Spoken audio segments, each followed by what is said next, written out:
My name is Erick, and I want to take a moment of your time to share with you a bit of my story and why I believe it's vital for church leaders and teachers to be trauma-informed. I was baptized in June 2002, and a couple of days after my baptism, I watched a video of myself going in and out of the water and later receiving my baptismal certificate from the pastor who baptized me. As I watched the video, I realized something interesting. I noticed that as I walked towards the pastor, there was a massive difference between my calm demeanor and the emotional turmoil that was taking place inside of me. You see, before my baptism, I went through a traumatic experience that completely changed my outlook on life.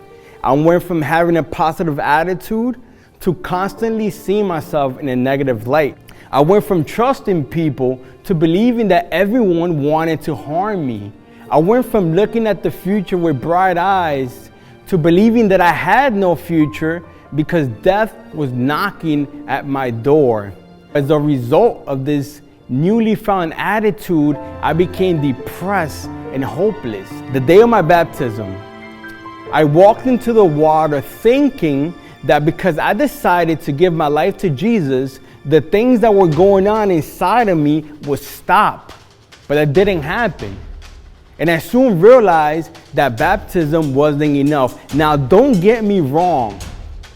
The moment that I came out of the water, Jesus became the anchor that kept me stable amidst the winds of insanity. Giving my life to Jesus through baptism was enough to keep me from drifting into complete and utter despair. But it wasn't enough to close the emotional wound of trauma. I needed additional help, but since no one in my church talked about trauma, I was left to deal with it on my own. Many who sit on pews every Sabbath, participate in programs, preach, and do outreach are currently walking around with the gaping emotional wound of a traumatic experience. And believe you me, I know that God can do a miracle to heal them, but at the same time, we can all agree that miracles are not the only tools on God's toolbox for restoration. Think about it this way. If a church leader approaches a member, or if a teacher draws near to one of his or her students and realizes that that person is showing signs of a heart attack, what would that leader or teacher do? I'm sure that prayer will be part of the necessary course of action, but you know what else is essential? For that leader or teacher to immediately get that person the medical help that he or she needs. Recently, after attending a trauma awareness seminar, I realized how prevalent trauma is in the world in which we live today. And as I can testify, people in our churches and schools are not immune.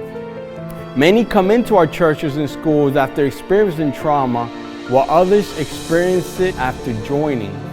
The International Center for Trauma Education and Care exists so that those who live with the effect of trauma do not go unnoticed, like I did. Trauma is real, but just as real is freedom from the effects of trauma. Let's get informed and allow God to work through us to bring healing to the multitude of people who are desperately searching for it.